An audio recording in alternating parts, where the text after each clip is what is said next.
You're in for a treat. We're going to have three wonderful dance and very different dance performances this afternoon by three very talented women who are also scholars as well as dancers.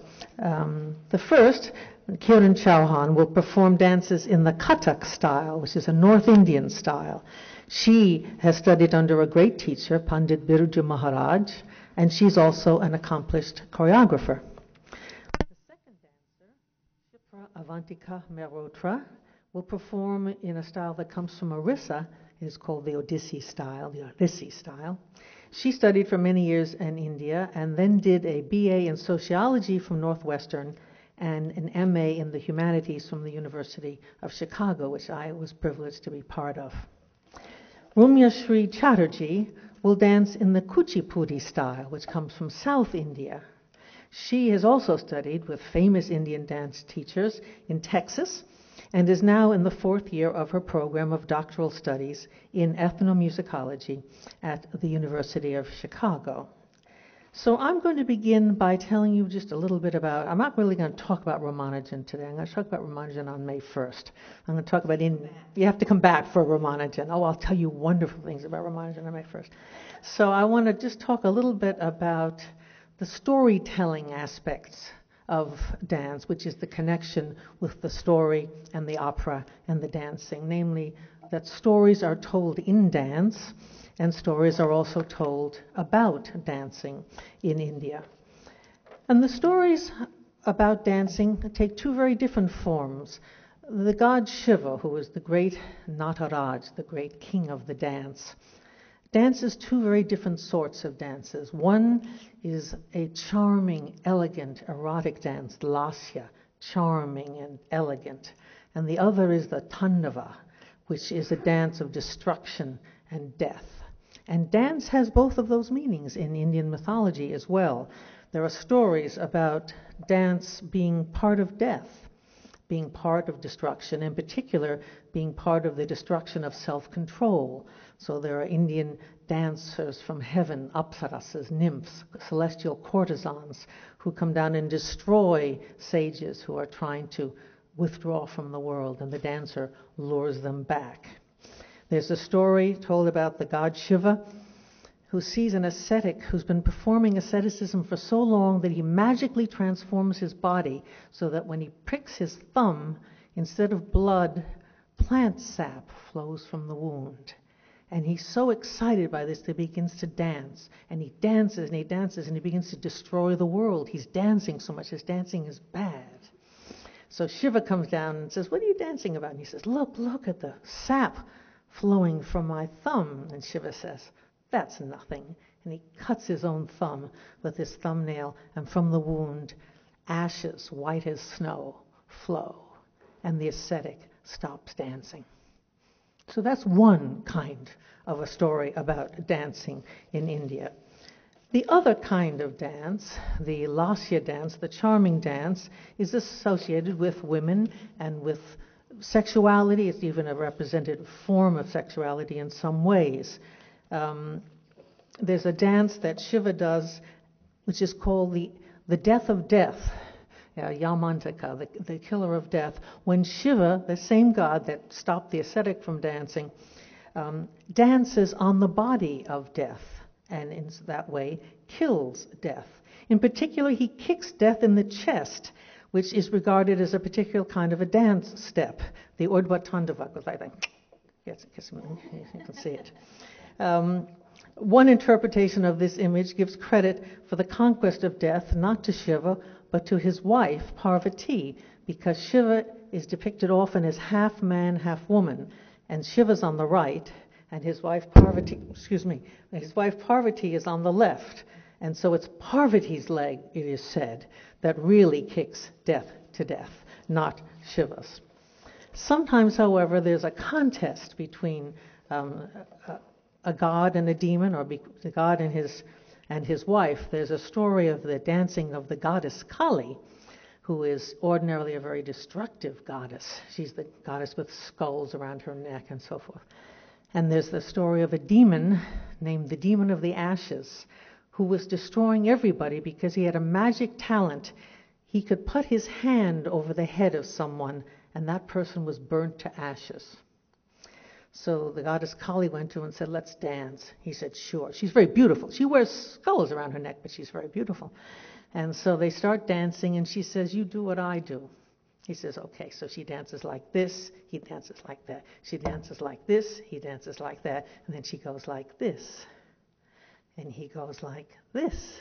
And thereby burns himself to ashes, because when he puts his hand over somebody's head, they're burnt to ashes. And that's how she gets rid of him.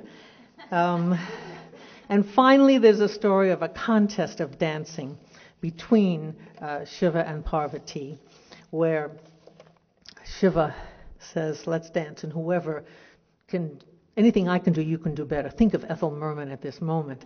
And there's a contest. And so Shiva dances, and she does it. And he dances again, and she does it. And finally, Shiva does the Urdhva Tandava, the up high Tandava dance with a really high kick in the air. And she doesn't do that because it's unseemly for a woman to do something like that. And he cheats, in other words. He wins by cheating. So there are all these stories of competitive dancing, of dangerous dancing, of destructive dancing, and finally of creative dancing, because as the king of the dance, Shiva dances the world into existence after he has danced it out of existence. So you'll see all these deeper, I don't want to use the word spiritual, but meaningful and religiously meaningful aspects of the dance that come out in the stories that are going to be told today. So, the first dancer is Kiran Chauhan. Kiran's first dance is Yogi Mat Ja, Yogi Don't Go. And this is a story about Mirabai, a woman poet who lived in the 16th century and was forced to marry a king's son, but preferred the company of wandering mendicants and devotees of the god Krishna.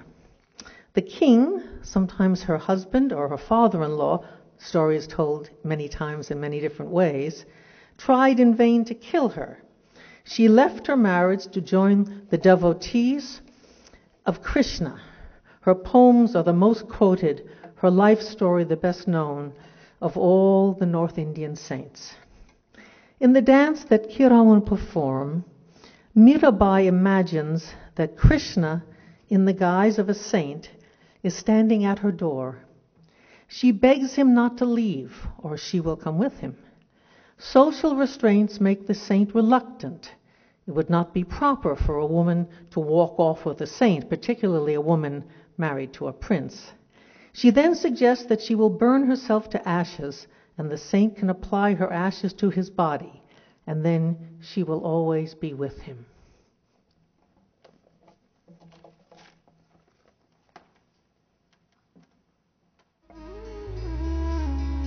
Maro prana, more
Kiran is now going to change into another costume to do an entirely different kind of a dance for the second half of her presentation.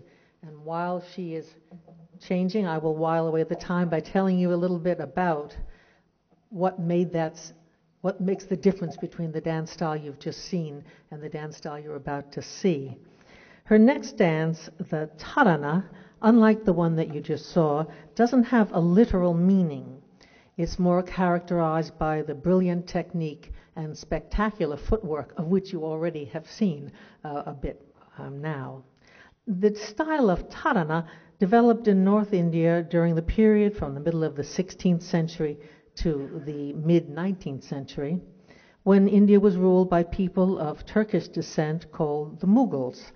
It's a kind of Hindu-Muslim fusion period, and the dance style in particular, which anticipates by several centuries the sorts of fusion of musicians like Ali Akbar Khan, a Muslim, and Ravi Shankar, a Hindu, let alone Ravi Shankar and the Beatles, which is what we now think of as real fusion. Few people have been able to resist the fascination of the Mughals, whose very name comes into English from a Persian word really derived from Mongols as Mogul, a word denoting someone of extravagant wealth and power. Those are the same guys.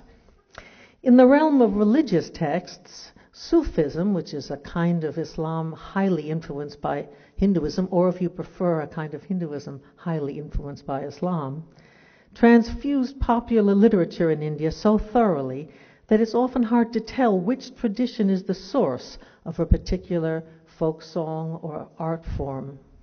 Much of the poetry written by Muslims with Muslim names in Hindi, Bangla, Gujarati, Punjabi, and Marathi, the languages of North India, begins with the Islamic invocation of Allah, but goes on to express Hindu content or make use of Hindu forms, Hindu imagery, Hindu terminology. She's all ready. I don't have to say half as much as I was going to say. In painting, too, a fusion of Hindu and Muslim forms led to innovations in both cultures. Many paintings on Hindu themes are signed with the names of Muslim artists, and many Hindu miniature paintings were modeled on Persian originals. And so too in music and dance. And so we will see Kiran dance, the Tarana, which is an Indo-Muslim fusion form.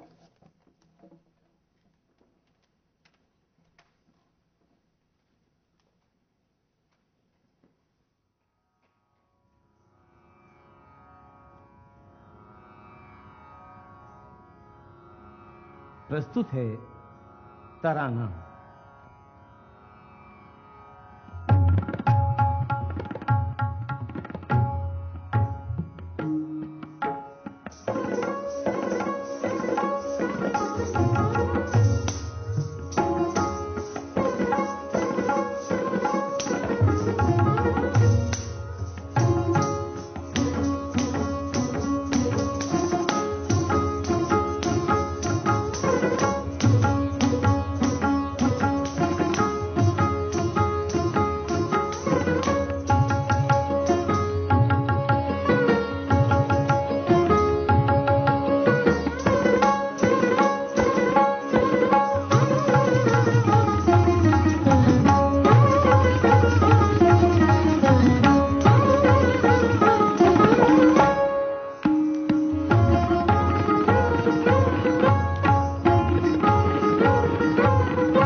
Tana dere na dim, tana na tana dere na dim, tana na tana dere na dim.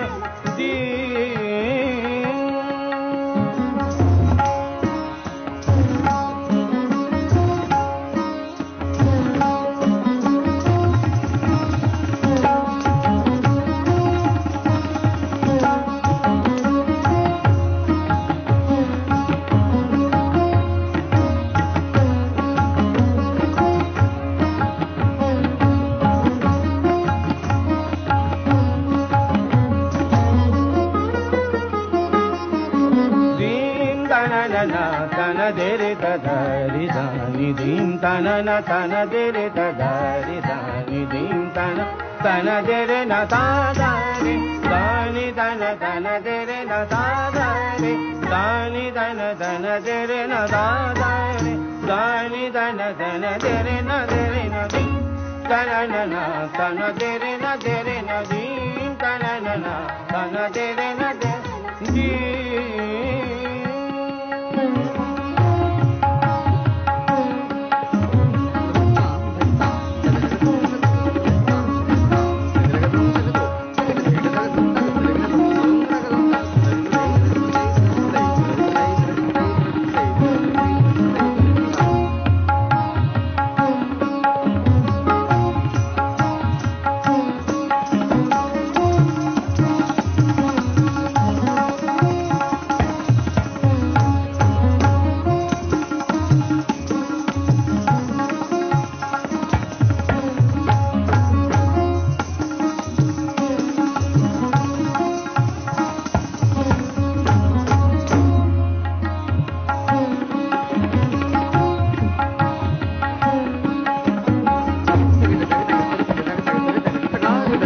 The piece entitled Nayaka is in the Odissi style of dance. The dance tells the story of two divine lovers, Radha and Krishna. The piece begins with Radha excitedly adorning her chamber, anxiously awaiting the return of her spiritual consort, Krishna. As time passes, she falls asleep. When she awakes, the moon has set. The rooster has crowed, yet Krishna has not yet come. She laments to her friend the sorrow and betrayal she feels. Her yearning soon turns to grief, frustration, and anger as she tears down the flowers adorning her chamber. Soon after, Krishna arrives, but with all the signs and marks of having spent the night with another woman, eyeliner on his lips and nail marks all over his chest. Feeling angry and betrayed, she throws Krishna out of her chamber. But she soon realizes that she has sent away her one true love and divine companion. She tells her friends, he begged and pleaded, he cried, he even touched my feet. Yet because of my baseless pride, I sent him away. Oh, friend, please bring him back to me. After some time, Radha's friend informs her that Krishna has returned. Radha is overjoyed, and soon the sambhoga, or physical and spiritual union of Radha and Krishna, takes place. Krishna playfully steals Radha's sari, and Radha coyly begs for him to return it to her. She charmingly requests Krishna to retie her hair, put jewelry on her, and reapply her tilak, as she must leave quickly before anyone sees her. Now Shipra will perform the dance.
लाजे मु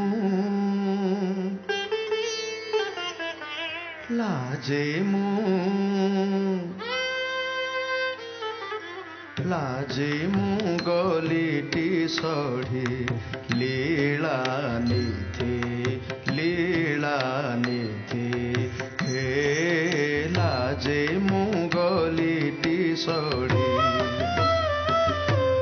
लुचाई छ काही श्याम हे दिय मो लागि साडी लुचाई छ काही श्याम हे लुचाई छ काही श्याम हे दिय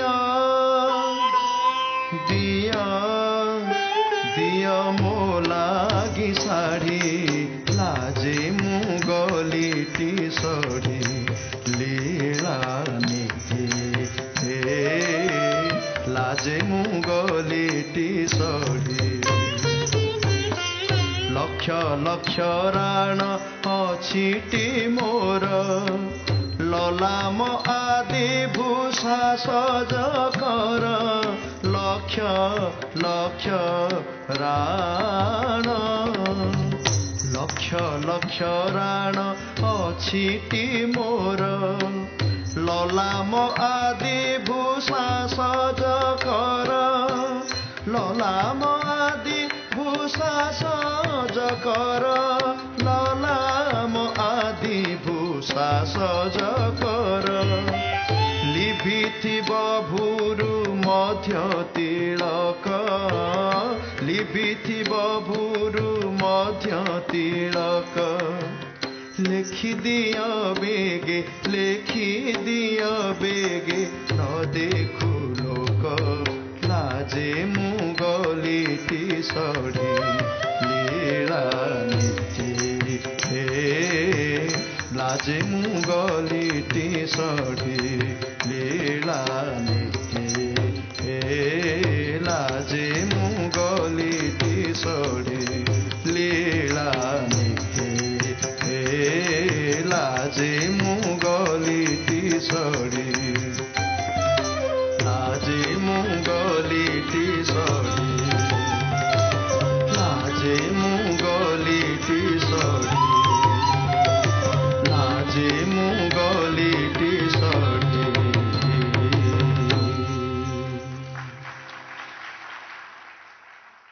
So let me just say a few words about my first piece, Manduka Shabdam.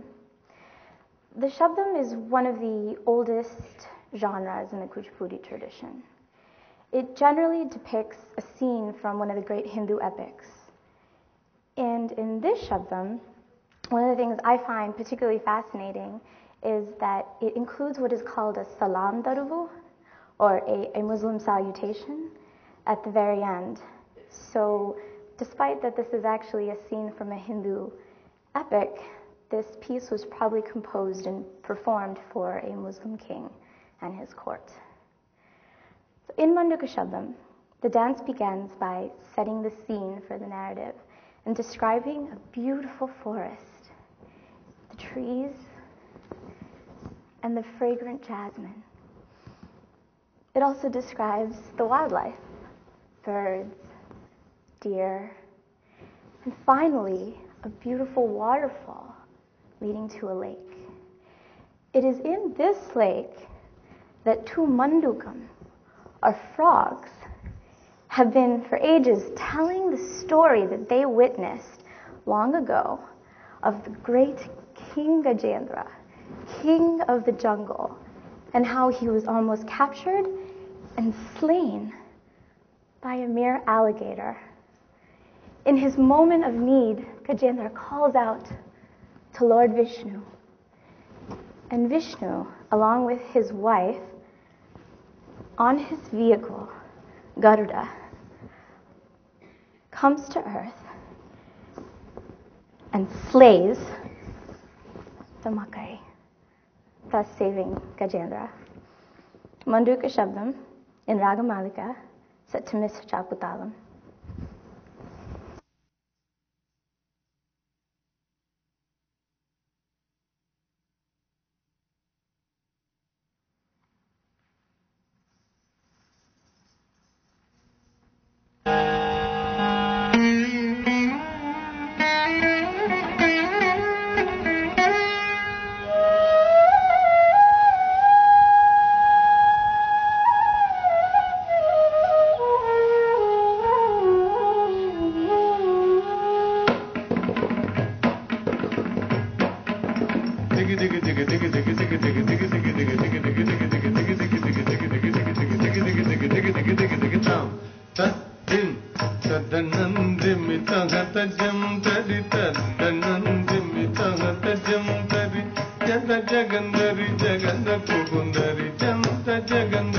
గగన కుకుందరి కుకుంద తగుందరి ధరి కుకిన్ సరిదాం తగి దత్తతాం కుకుంద తగుందరి ధరి కుకిన్ దరిదాం తగి దత్తతాం తన్ననంద రాజగంధరి తన్ననంద రాజగంధరి వనమల్లెలు పొగడ పూలు వనమల్లెలు పొగడ పూలు వనమల్లెలు పొగడ పూలు వనమల్లెలు పొగడ పూలు సన్నజాజుల సంపతి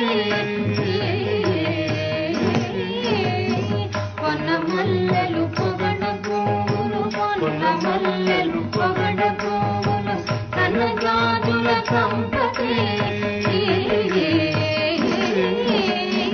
వనమల్లెలు పొగడ పూలు వనమల్లెలు పొగడ సన్నజాజుల సంపతి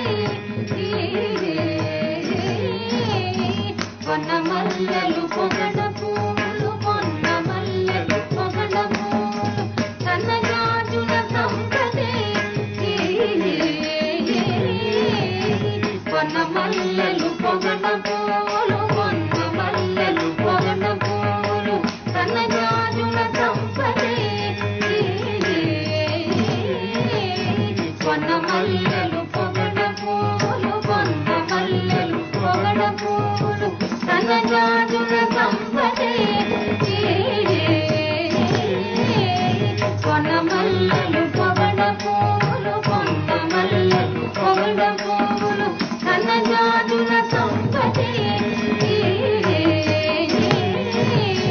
సన్నజాజుల సంపతి తక్కిన్నం కిన్నం తగజం తగజం తగనం తగుందరి తగకిన్నం కిన్నం తగజం తగజం తగనం తగుందరి తక్కిన్నం కిన్నం తదగిడ తగకిన్నం కిన్న తదగిడ తక్కిన్నం కిన్నం నం తద్దిత్తగు దినత దిత్తగు దినత తగు దినత దినత తగదిగు గినత తగిడు తగదిగు గినత తగిడు తగదిగు గినత తగిడు కులవాసన చాల కలిగిన మనము లోపల కదరుతుండగా కులవాసన చాల కలిగిన మనము లోపల కదరుతుండగా కులవాసన చాల కలిగిన మనము లోపల కదరుతుండగా కులవాసన చాల కలిగిన మనము లోపల కదరుతుండగా కులవాసన చాల కలిగిన మనము లోపల కదరుతుండగా కులవాసన చాల కలిగిన మనము లోపల కదరుతుండగా కులవాసన చాల కలిగిన మనము లోపల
జగ జగ జగ బాగుగా ఎంతో బాగుగా నీలాగు తన మంటూకములు ఘోషింపగా నీలాగు తన మంటూకములు ఘోషింపగా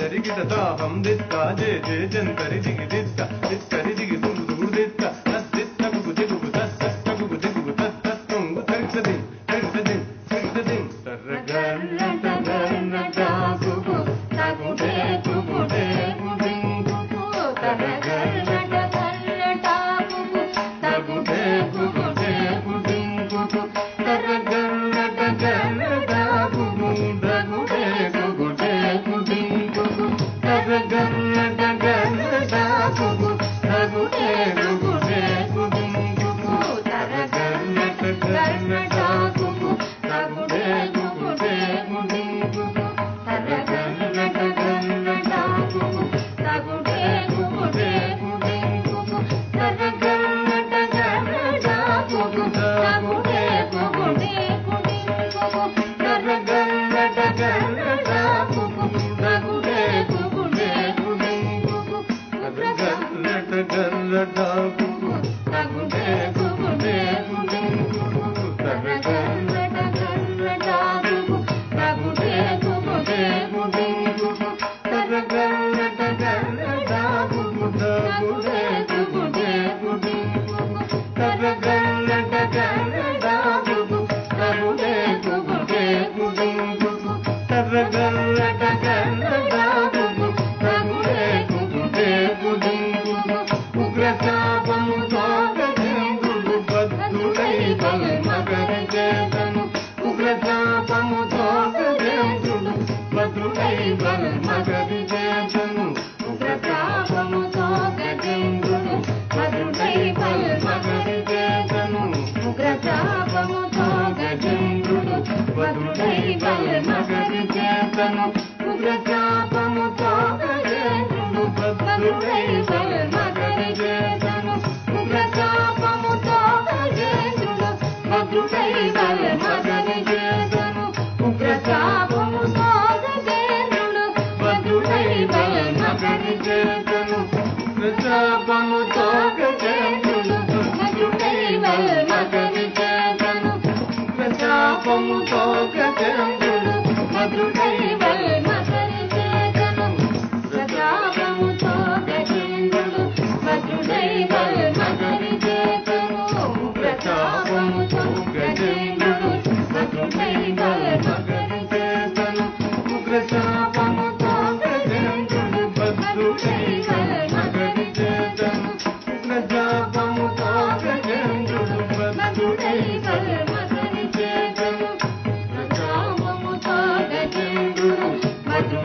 బల్మగరి చేతను ఉగ్రతాపము తోగజేంద్రుడు బద్ధుడై బల్మగరి చేతను ఉగ్రతాపము తోగజేంద్రుడు బద్ధుడై బల్మగరి చేతను ఉగ్రతాపము తోగజేంద్రుడు బద్ధుడై బల్మగరి చేతను ఉగ్రతాపము తోగజేంద్రుడు బద్ధుడై బల్మగరి చేతను ఉగ్రతాపము తోగజేంద్రుడు బద్ధుడై బల్మగరి చేతను ఉగ్రతాపము తోగజేంద్రుడు బద్ధుడై బల్మగరి చేతను ఉగ్రతాపము తోగజేంద్రుడు బద్ధుడై బల్మగరి చేతను ఉగ్రతాపము తోగజేంద్రుడు బద్ధుడై బల్మగరి చేతను ఉగ్రతాపము తోగజేంద్రుడు బద్ధుడై బల్మగరి చేతను ఉగ్రతాపము తోగజేంద్రుడు బద్ధుడై బల్మగరి చేతను సందిగ్ధ జాత వేసిన చేతి చక్రము చేత మగని సంహరించిన మహిమను చేత మగని సంహరించిన మహిమను తేను సాహుత సకుందరి తగ్గిత తేను సాహుత సకుందరి తగ్గిత జానకి కళ్యాణ భుజ బల భీమ ఘనమభిరామ శ్రీ రఘురామ జయ రఘురామ వరకోదండ రామ జానకి కళ్యాణ భుజ బల భీమ ఘనమభిరామ శ్రీ రఘురామ జయ Raghurama వరకోదండ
Hi.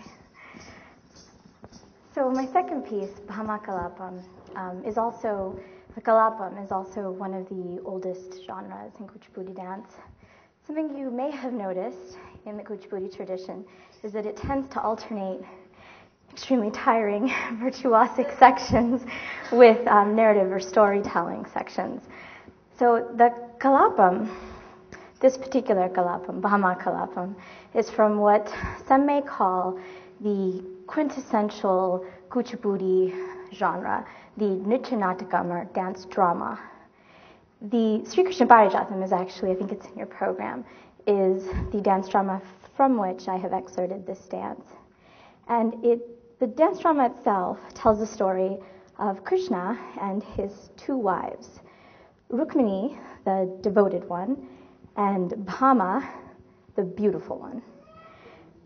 In Bhama Kalapam, Bhama is talking to her handmaiden, or Sakhi, and telling her, I am the most beautiful of all 16,000 of Krishna's devotees, and I am the only daughter of the great emperor Satyajit, and only I, Bhama, have the beauty and the feminine wiles to keep and hold Krishna's love.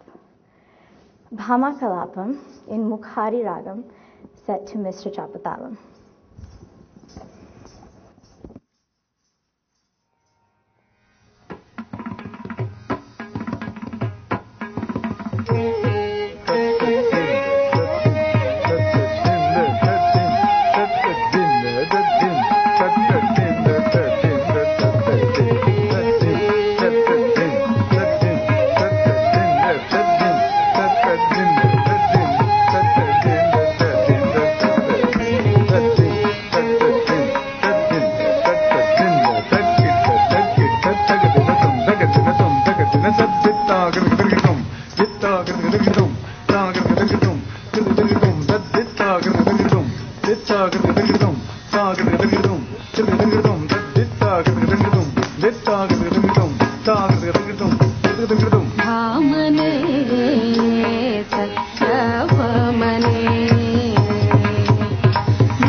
Thank you.